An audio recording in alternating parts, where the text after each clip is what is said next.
जंग हमेशा से बर्बादी का कारण रही है। द्वितीय विश्व युद्ध के समय भी हमें ऐसे ही कई खौफनाक मंजर देखने को मिले, जब हिटलर जैसे दरिंदे ने ना जाने कितने जूस की जिंदगी के साथ खिलवाड़ किया। उन्हीं में से एक सच्चा वाकया है 14 साल की उम्र के एक मासूम बच्चे की, जो जर्मनी के नाजी द्वारा जनसंहार के विरुद्ध लड़ाई करता है और वो सारे काम करता है जो कि बड़े बड़े भी नहीं कर पाते।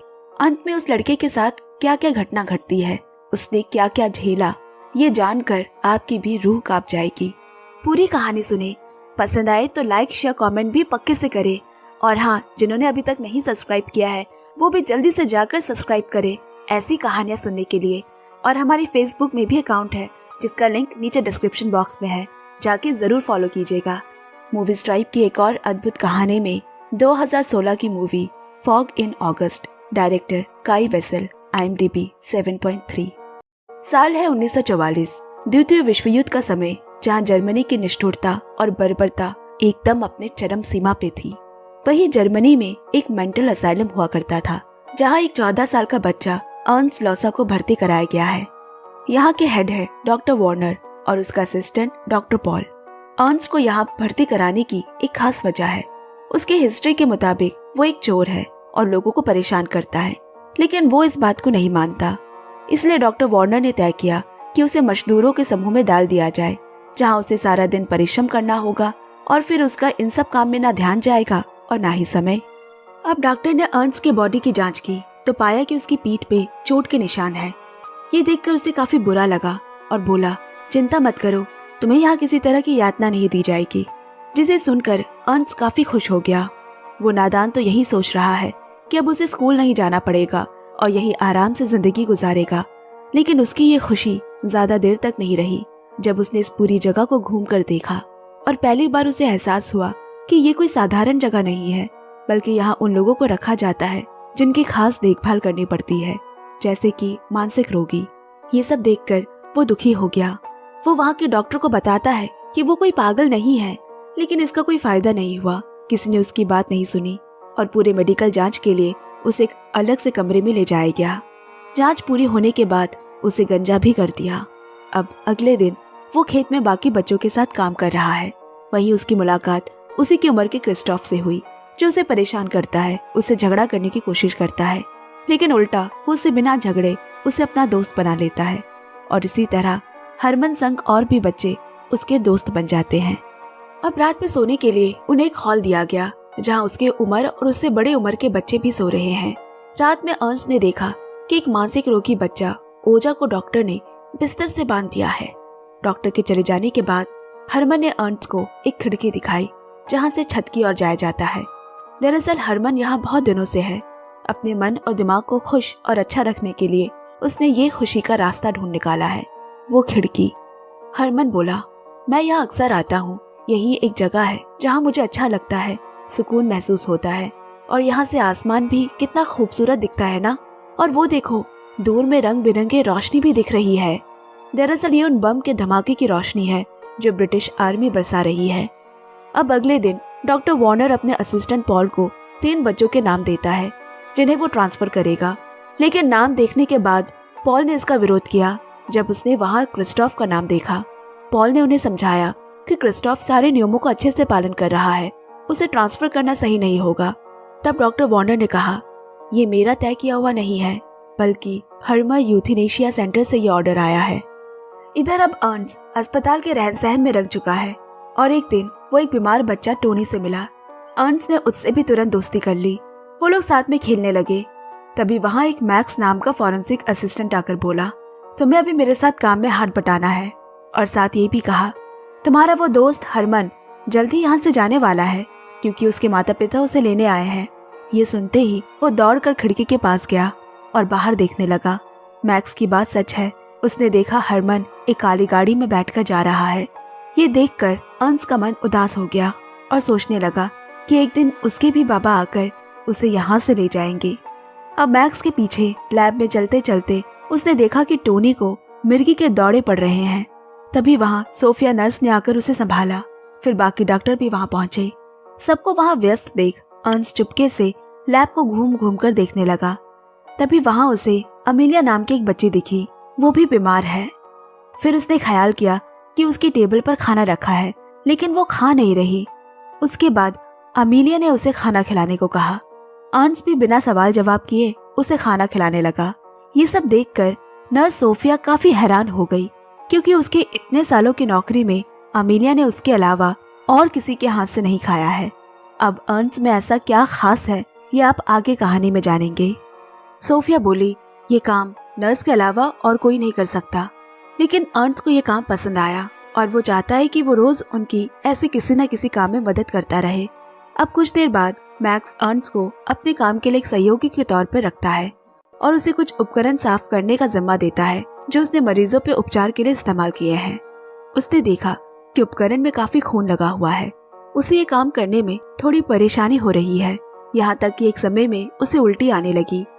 अब अगली सुबह उनके हॉल रूम में अफरा तफरी मची है, क्योंकि क्रिस्टोफ डॉक्टर से बचकर भागने की कोशिश कर रहा है, लेकिन अंत में उसे पकड़ लिया गया और उसे ले जाकर एक काले बस में चढ़ा दिया जो उन्हें यूथनेशिया सेंटर में ले जाएगी। ये यूथनेशिया सेंटर एक बहुत ही भयानक जगह है जहाँ लोगों को बिना किसी वजह ही मारा जाता है, जिसकी खबर यहाँ के बाकी बच्चे और अर्न्स्ट को भी नहीं है। उसका मन ये सब देखकर विचलित हो गया, लेकिन जब उसे पता चला कि उसके बाबा उसे मिलने आए हैं, उसकी सारी बेचैनी खुशी में बदल गई। उसके बाबा क्रिश्चियन ने उससे कहा, कैसे हो मेरा बच्चा? चिंता मत करो, हम बहुत जल्द यहाँ से भागकर अमेरिका जाने वाले हैं, ये मेरा वादा है तुमसे।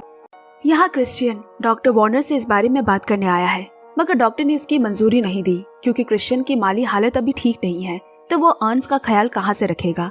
ऊपर से उनके पास अमेरिका में रहने के लिए कोई स्थायी पता भी नहीं है। इसके बाद क्रिश्चियन डॉक्टर वार्नर से मिन्नतें करते हुए बोला, मुझे अभी अभी कॉन्सेंट्रेशन कैंप से छोड़ा गया है और मैं छोटे मोटे काम कर रहा हूँ, इसीलिए मेरे पास अभी सही ठिकाना नहीं है, लेकिन मैं अर्न्स्ट की देखभाल कर लूंगा। जिस पर डॉक्टर वार्नर बोले, तुम्हारे पास रास्ते में रहने से ज्यादा सुरक्षित अर्न्स्ट यहाँ पे है, तो मैं तुम्हें उसे ले जाने की इजाजत नहीं दे सकता। क्रिश्चियन के पास अब कोई रास्ता नहीं बचा। बड़े दुखी मन से उसने अपने बेटे को गले लगाया और कहा कि वो दोबारा आएगा और उसे यहाँ से ले जाएगा। जाते जाते उसने अर्न्स्ट को अपने गले से एक माला उतार कर पहना दी। यहाँ बेचारा अर्न्स्ट अपने बाबा के साथ जाने की आस मन में ही रख छलछलाती आंखों से उन्हें जाते हुए देख रहा है। और एक दिन अर्न्स्ट को वो मौका मिल गया जिसकी उसे तलाश थी। डॉक्टर पॉल भूल से अपनी चाबी दरवाजे में ही लगा हुआ छोड़ कर गए हैं। जब अर्न्स्ट उसे चोरी करने गया, नैंडल नाम की एक लड़की ने उसे ऐसा करते हुए पकड़ लिया और बोली, अगर गलती से भी किसी को इसका पता चलता तो तुम्हारी खैर नहीं होगी। अब वार्नर ने सोफिया और पॉल को अपने ऑफिस बुलाया और कहा, बर्लिन ने यूथनेशिया सेंटर बंद कर दिया है, जिस वजह से हमारे अस्पताल में अब भारी तादाद में मरीजों की संख्या होने वाली है और तुम्हें अब उनकी देखभाल के अतिरिक्त और भी काम दुगनी मेहनत से करनी पड़ेगी। सोफिया के वहां से जाने के बाद वार्नर पॉल से और भी कई सारे ऐसे राज की बात करता है जिसकी कल्पना भी नहीं की जा सकती। उसने पॉल से कहा, इन अतिरिक्त कामों के लिए तुम्हें इसके पैसे भी मिलेंगे, लेकिन तुम्हें ये काम करना ही पड़ेगा। पॉल ये सुनकर काफी उत्तेजित हो गया और बोला, लेकिन आखिर काम क्या है? दरअसल डॉक्टर वार्नर इस सेंटर के बच्चों पे एक एक्सपेरिमेंट यानी प्रयोग करना चाहता है, जिसमें पॉल को उन्हें बार्बिट्रेट नाम की एक दवाई देनी पड़ेगी। अगर बच्चे इस प्रयोग में मरते हैं तो उन्हें रिपोर्ट में साफ निमोनिया लिखकर बात को यही रफा दफा करना होगा। इस प्रयोग के उन्हें अच्छी खासी मोटी रकम मिलेगी। एक बार फिर से पैसों की ताकत के आगे इंसानियत हार गई। पॉल ये सब सुनकर हैरान हो जाता है, लेकिन इससे आगे वो और कुछ जान नहीं पाया और बाध्य होकर उसे इस काम के लिए राजी होना पड़ा। अब इस प्रयोग में सहयोग के लिए वार्नर ने एक और नर्स एडिथ को हायर किया। फिर डॉक्टर वार्नर ने वहाँ के सभी बच्चों की अच्छी सी जांच कर उनमें से 3 बच्चों को चुन लिया जिन पे ये प्रयोग किया जाएगा। इस काम का जिम्मा उसने नई नर्स एडिथ को देकर कहा, ये दवाई तुम जूस में मिलाकर बच्चों को पक्के से पिला देना, क्योंकि इस दवाई का स्वाद बिल्कुल भी अच्छा नहीं है और एडिथ इस काम में माहिर है। अगली सुबह अर्न्स्ट फिर से अपने मन को खुश रखने के लिए दोस्तों के साथ खेल रहा है। इसी दौरान उसने नैंडल से काफी सारी बातें की। उसके बारे में काफी चीजें उसे पता चली कि उसके भी माँ बाबा नहीं है और वो यहाँ इसीलिए है क्योंकि उसे मिर्गी के दौरे पड़ते हैं। अब वो नैंडल का मन ठीक करने के लिए उसके बाएं हाथ की रेखा देखकर बोला, तुम तो बड़े लंबे साल तक जीने वाली हो। अब शाम को अर्न्स्ट दोबारा अमीलिया को खाना खिलाने आया। वहाँ उसने देखा कि एडिथ टोनी को एक ग्लास जूस पिला रही है। दूसरी तरफ डॉक्टर वार्नर पॉल को और भी 10 लोगों के नाम देकर उन्हें वेजिटेबल सूप पिलाने को कहता है। जूस पीने के कुछ देर बाद सोफिया जब वहां आई तो पाया कि टोनी अपने बिस्तर में मृत अवस्था में पड़ा है। ये दृश्य देख सोफिया का दिल दहल गया।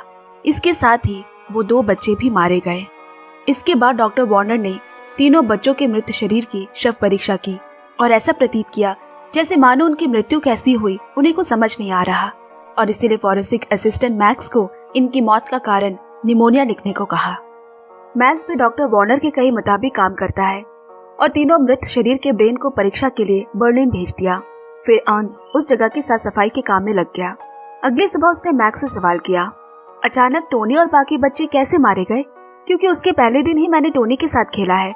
वो तो बिल्कुल स्वस्थ था और निमोनिया के लक्षण तो बहुत पहले से ही दिखाई देने लगते हैं। मुझे ये बात को समझ नहीं आई, लेकिन मैक्स ने उसे कोई जवाब नहीं दिया। अब सारे बच्चे जंगल में सूखी लकड़ियां इकट्ठा कर रहे हैं, मगर अंस का दिल भारी है। एक तो उसके बाबा उसे साथ लेकर नहीं गए, दूसरा उसका दोस्त टोनी मारा गया, और फिर हरमन भी अपने माँ बाबा के साथ चला गया है। मानो वो यहाँ बिल्कुल अकेला पड़ गया हो। एक कोने में वो चुपचाप सर नीचे कर बैठा है। तभी वहाँ अंस को ऐसे बिना कुछ काम करते देख नैंडल ने देख लिया और उसे चढ़ाने के लिए बोली, तुम यहाँ के सबसे आलसी बच्चे हो। लेकिन फिर दोनों के बीच झगड़ा शुरू हो गया और इसी बीच नैंडल को मिर्गी का दौरा पड़ा। अंस ने तुरंत उसे जमीन पर कसकर पकड़ लिया। कुछ देर बाद जब वो ठीक हो गई तो उसे एहसास हुआ कि अंस ने उसकी कितनी बड़ी मदद की है, और फिर वो अकेले में चुपके से उसके गाल पे किस करके भाग गई। यहाँ अचानक टोनी की मौत की खबर से अंस ही नहीं, नर्स सोफिया भी परेशान है। उसे भी यहाँ कुछ गड़बड़ लगी, इसीलिए वो सीधा डॉक्टर वार्नर से मिलने जा पहुंची और उन्हें नई नर्स एडिथ के बारे में बताया कि शायद वो बच्चों को कुछ ऐसा जहरीला खाना खिला रही है जिससे बच्चे मारे गए। अब वार्नर ने उसे पूरी बात बताई। पहले भी इन बच्चों के ऊपर प्रयोग होते थे बर्लिन के यूथेनेशिया सेंटर में। यहाँ के बच्चों को वहीं ले जाया जाता था, लेकिन वो बंद हो जाने के कारण अब ये सारी जिम्मेदारी हमारे कंधे इस सेंटर पर आ चुकी है। सारी बात समझकर सोफिया बहुत ही गुस्सा हो गई और बोली, मैं ये सारी बात सबको बता दूंगी। फिर डॉक्टर ने उसे धमकी दी कि तुम भी बच्चों को यूथेनेशिया सेंटर भेजने में जुड़ी हो, और अगर ये बात सामने आई तो तुम भी पकड़ी जाओगी। अपनी सच्चाई बाहर आने के डर से वो चुप हो गई और उसे इस बात को राज रखने पर मानना पड़ा।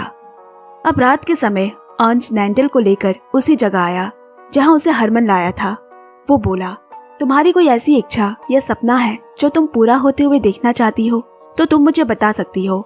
मैं पूरी कोशिश करूंगा उसे पूरा करने की। बहुत सोचने के बाद नैंडल बोली, मैं तुम्हें बाद में सोचकर अपनी सबसे अच्छी वाली इच्छा बताऊंगी। अगले दिन सोफिया जिला प्रधान के पास गई, जो कि चर्च के ही फादर है। उसने सेंटर में क्या क्या अमानवीय काम चल रहे हैं सब कुछ खुल के बता दिया। फादर बोले, मैं इसके खिलाफ रोम में एक रिपोर्ट दूंगा। वहां से मुझे आशा है कोई न कोई कदम जरूर उठाए जाएंगे, लेकिन इस काम के लिए मुझे बहुत मेहनत करनी पड़ेगी। तुम्हें भी पता है वर्तमान समय की राजनीतिक अवस्था कुछ खास अच्छे नहीं है। इसी तरह कुछ और दिन गुजर गए और रोज बच्चे मारे जा रहे हैं। जगह के अभाव में उन सभी को एक ही जगह कब्र देनी पड़ रही है। अब यहाँ वार्नर उन्हीं 10 लोगों के नाम वाले मरीजों की जांच करता है जिन्हें सिर्फ सूप पिलाया जाता है। जांच में पाया गया कि उनके वजन में बहुत तेजी से गिरावटें हुई है। यहाँ अंस अपने काम यानी अमेलिया को खाना खिलाने का काम लगातार करता है, और एक दोपहर उसने गौर किया कि पॉल एक और बार चाबी वही दरवाजे पे छोड़ भूल कर चला गया है, और इस बार उसने बड़ी सावधानी से उसे चोरी कर लिया।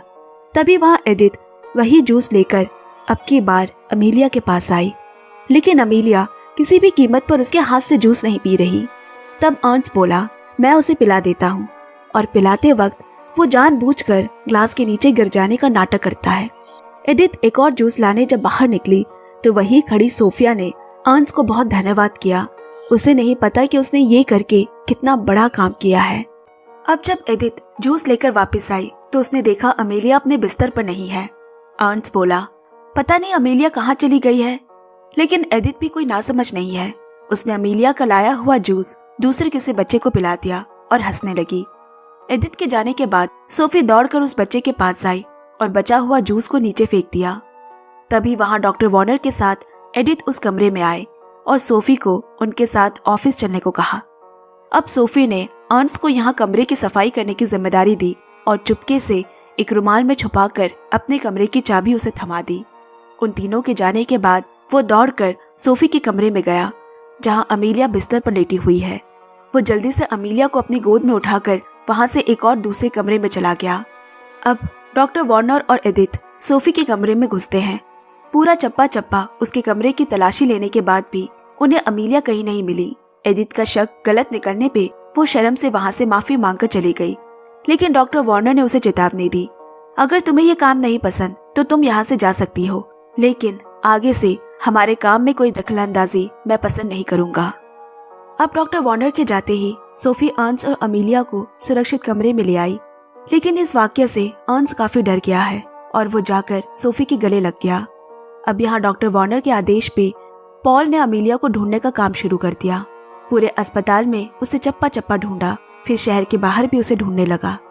यहाँ जल्द ही वार्नर ने ऊंचे पद के कुछ मिलिट्री अफसरों की एक मीटिंग बुलाई और रात के खाने में उन्हें एक खास सूप सर्व किया गया जो कि उन्होंने इसी सेंटर में तैयार किया है। भले ही ये सूप पीने में लाजवाब है, लेकिन स्वाद के अलावा इसमें कोई भी जरूरी पोषक तत्व मौजूद नहीं है, तो वो इसका इस्तेमाल कर हर एक मरीज को आसानी से मार सकते हैं। ये पीने से मरीजों का पेट तो भरेगा, लेकिन कोई पोषक तत्व न होने से धीरे धीरे मरीज कमजोरी से मरने लगेंगे। ये सुनकर जनरल वार्नर से बहुत खुश हो गया, क्योंकि इस सूप से वो लाखों कैदियों को मौत की नींद सुला सकते हैं बिना एक भी बुलेट की गोलियां खराब किए। उसने आदेश दिया कि वो ये सूप बाकी के अस्पतालों में भी जारी करवाए। अब दिन के समय यहाँ काम करते हुए अंश को पता चला कि आज नैंडल का जन्मदिन है, तो वो उस रात उसी चोरी किए हुए चाबी से नैंडल के साथ बेसमेंट गया, जहाँ से एक झील जाने का रास्ता खुलता है, और फिर एक नाव पे दोनों सवार होकर सैर करने निकल पड़े। चांदनी रात में उस खूबसूरत पल में अंश ने नैंडल से एक वादा किया कि एक दिन वो उसके साथ आइस स्केटिंग करेगा। अगले दिन वार्नर पॉल को एक और जिम्मेदारी देता है, यहाँ रहने वाले हर एक मरीज को कोई काम करने ना दिया जाए और उन्हें सिर्फ वही सूप पिलाया जाए। इधर एडिथ को भी उसका काम ऐसे ही चलाए रखने को कहा गया, जिसके परिणाम में एक एक कर अर्न्स और नैंडल के दोस्त मरने लगे। और अब ये बात हर एक मरीज भी गौर करने लगे हैं कि रोज कोई ना कोई लाश कमरे से निकाली जा रही है। आज एक और मौत हुई है। ये सब देख ओजा नाम का वही मरीज जिसे बिस्तर से बांधा गया था, वेदना से खूब चीख और चिल्ला रहा है और मरे हुए मरीज को पकड़कर वो खूब रो रहा है। इस बार उसके दोस्त ने जान गंवाई है। ये देख पॉल उसे रोकने गया तो उसने उल्टा उसका गला दबाकर कहा, इन सभी मौतों के पीछे तुम सबका ही हाथ है। डॉक्टर, जिसे भगवान का दूसरा रूप माना जाता है, आज वही शैतान बन बैठा है। बाकी स्टाफ्स ने आकर ओजा को पकड़ा और उसे बेहोशी के इंजेक्शन लगाए। अब अपने अपमान और सबके सामने लज्जित पॉल वार्नर के पास आकर बोला, ओजा वो जूस नहीं पी रहा, इसलिए उसे अभी तक कुछ नहीं हुआ। मुझे आपकी अनुमति चाहिए कि मैं ओजा पे सीधे वो ड्रग्स इंजेक्ट कर सकूं। जाहिर है वार्नर को इसमें कोई आपत्ति नहीं। अस्पताल में हो रहे इस तरह एक एक कर अपने दोस्तों को खोने पे अर्न्स और नैंडल दोनों ही हताश हो गए हैं, लेकिन वो कुछ कर भी नहीं सकते। इसलिए अर्न्स ने नैंडल के साथ यहाँ से भागने का फैसला किया, पर भागने से पहले उन्हें कुछ जरूरी सामान जैसे खाना और कपड़े इकट्ठे करने होंगे। इसीलिए जो भी खाना उन्हें खाने को दिया जाता, उन्होंने उसे छुपाना शुरू किया। और एक दिन अचानक ब्रिटिश सेना ने उसे अस्पताल के आसपास बम धमाके करने लगा, जिसके फलस्वरूप अस्पताल को फौरन बंद करना पड़ा और सभी मरीजों को इस सेंटर के नीचे बने बंकर में छुपाया गया। लेकिन सिर्फ अर्न्स और नैंडल ही ऐसे बचे हैं जो उस बंकर में नहीं गए, बल्कि दोनों एक टेबल के नीचे छुपे हुए हैं। इसके बाद मौका देखकर दोनों उसी बेसमेंट में आए जहाँ से वो झील की तरफ गए थे। लेकिन तभी उन्होंने वहाँ सोफी को देखा, जो अभी तक अमीलिया को अपनी गोद में छुपाए उसकी रक्षा कर रही है। सोफी ने उन्हें देख तुरंत वहां से भाग जाने को कहा। अर्न्स जैसे ही वहां से भागने गया, तभी एक बम धमाका हुआ और पूरा का पूरा बेसमेंट काले धुएं से भर गया। धमाके में दीवार टूटकर उसके कुछ कुछ टुकड़े नीचे जमीन में गिरे पड़े हैं, जिससे नैंडल को भी काफी गहरी चोटें आई। लेकिन इससे भी जो भयंकर दृश्य ये हुआ कि धमाके में सोफी और अमीलिया दोनों ही मारे गए। अगले दिन का नजारा बड़ा ही दिल दहला देने वाला है। सोफी और अमीलिया के साथ मरे उन तमाम लोगों की कब्रें खुदी हुई है। शोक सभा में वार्नर सबके सामने कहता है, सोफिया एक बहुत ही अच्छी और मेहनती नर्स थी और उसके चले जाने का गम हम कभी नहीं भुला सकते। ऐसी को खोकर हमारा क्या नुकसान हुआ है ये बयां भी नहीं किया जा सकता। अर्न्स्ट उसकी ये बातें सुन बौखलाया हुआ है और जब वार्नर उसे शांत करने आया तो उसने उस पर चिल्लाकर कहा, तुम एक झूठे और खूनी हो। वार्नर बिना कुछ कहे वहां से चला गया। हालांकि उस वक्त उसने इसका जवाब नहीं दिया, मगर उसके दिमाग में कुछ तो चल रहा है। अब शाम को अर्न्स्ट नैंडल से मिलने आया, लेकिन इस बार उसने उसे सामान की गठरी थमाकर कहा, तुम अकेले ही यहाँ से चले जाओ। पर वो ऐसा नहीं कर सकता, वो उसे यहाँ छोड़कर कैसे जा सकेगा। और फिर नैंडल ने वो कहा जिसे सुनने के लिए वो कभी तैयार नहीं होता। उसने कहा, यही मेरी वो सबसे अच्छी वाली इच्छा है जिसे तुमने पूरा करने का वादा किया था मुझसे। अपने किए वादे से अर्न्स्ट बन चुका है। इसका मतलब उसे यहाँ से जाना होगा। जाते वक्त उसने एक यादगार के तौर पर अपने बाबा का दिया हुआ वही हार नैंडल को पहना दिया। उसे अलविदा कहकर वो कमरे के बाहर एक कुर्सी पर बैठ गया, क्योंकि उसे भागने के लिए सबके सो जाने तक का इंतजार करना होगा। यहाँ वार्नर की एक और लिस्ट तैयार हो चुकी है। अब की बार उसमें अर्न्स्ट लॉसा का भी नाम है। ये देख पॉल भौचक्का रह गया, क्योंकि वो तो एक बहुत ही मेहनती लड़का है, लेकिन वार्नर ने उसकी एक ना सुनी। आदेश के मुताबिक वो उसे ढूंढकर एक सुनसान कमरे के अंदर ले गया, लेकिन अभी उसका दिल इतना भी पत्थर नहीं बना कि वो एक स्वस्थ बच्चे की हत्या करे। इस काम के लिए वो एडिथ को ले आया। अगली सुबह जब नैंडल की आंख खुली तो बहुत खुश है वो, क्योंकि उसे पता है कि वो अभी अमेरिका के रास्ते होगा। मैक्स ने भी आकर उसे अर्न्स्ट के अमेरिका पहुंचने की खबर सुनाई। वो ये खबर सभी को सुनाने के लिए बड़ी ही कष्ट से ऊपर हॉल रूम पहुंची, लेकिन अपने दोस्त की आजादी की खुशी में मानो उसके इस जख्म को भी ठीक कर दिया हो। उसने सबको ये खुशखबरी सुनाई। सभी बहुत ही खुश हुए। उन सभी को ऐसा लगा जैसे ये उनकी आजादी की पहली शुरुआत है, और इस बात का जश्न मनाने लगे कि एक दिन वो भी बेरहम हिटलर से ऐसे ही आजाद हो जाएंगे। पर सच कड़वा होता है। अर्न्स्ट कहीं नहीं गया, बल्कि वो इसी अस्पताल में मृत पड़ा है, जिसकी शव परीक्षा खुद मैक्स ने की थी। और दुख की बात तो ये है कि ये सच्चाई हमेशा के लिए दबकर रह गई। मैक्स ने सबसे झूठ कहा ताकि बच्चों के मन में आजादी की ये आग कहीं बुझ ना जाए। अर्न्स्ट की मौत का जिम्मेदार कौन है? उसकी इंसानियत, उसका साफ दिल, उसकी सच्ची दोस्ती, उसकी निडरता, उसका प्यार, या उसकी सांस लेती जिंदगी? ये एक सच्ची घटना पर आधारित कहानी है। अर्न्स्ट 9 अगस्त 1944 में मारा गया। जर्मनी ने युद्ध में हारने के बाद भी इस यूथेनेशिया प्रोग्राम को और 56 दिनों तक चलाया। इस प्रोग्राम के हेड को 3 साल तक की जेल भी हुई। कहा जाता है कि इस यूथेनेशिया प्रोग्राम के अंतर्गत 2 लाख से भी ज्यादा लोगों की हत्या की गई, जिसमें 5000 से भी ज्यादा सिर्फ बच्चे थे। इस पूरी कहानी में नैंडल ही एक काल्पनिक किरदार थी। इसके अलावा सभी किरदार वास्तविक में थे और इतिहास के पन्नों में उनका नाम भी लिखा गया है। दोस्तों, आपको क्या लगता है, द्वितीय विश्व युद्ध में जर्मनी और हिटलर की हुई इस हालत की वजह कहीं इन हजारों लाखों मरे हुए बच्चों की बददुआ तो नहीं? इसी के साथ मैं ये कहानी यही समाप्त करती हूँ। धन्यवाद। कहानी पसंद आई तो जरूर हमें कमेंट बॉक्स में कमेंट करें और वीडियो को लाइक के साथ साथ ढेर सारा शेयर भी पक्के से करें। कहानी सुनते रहिए, सुनाते रहिए। Bye bye, love you and take care.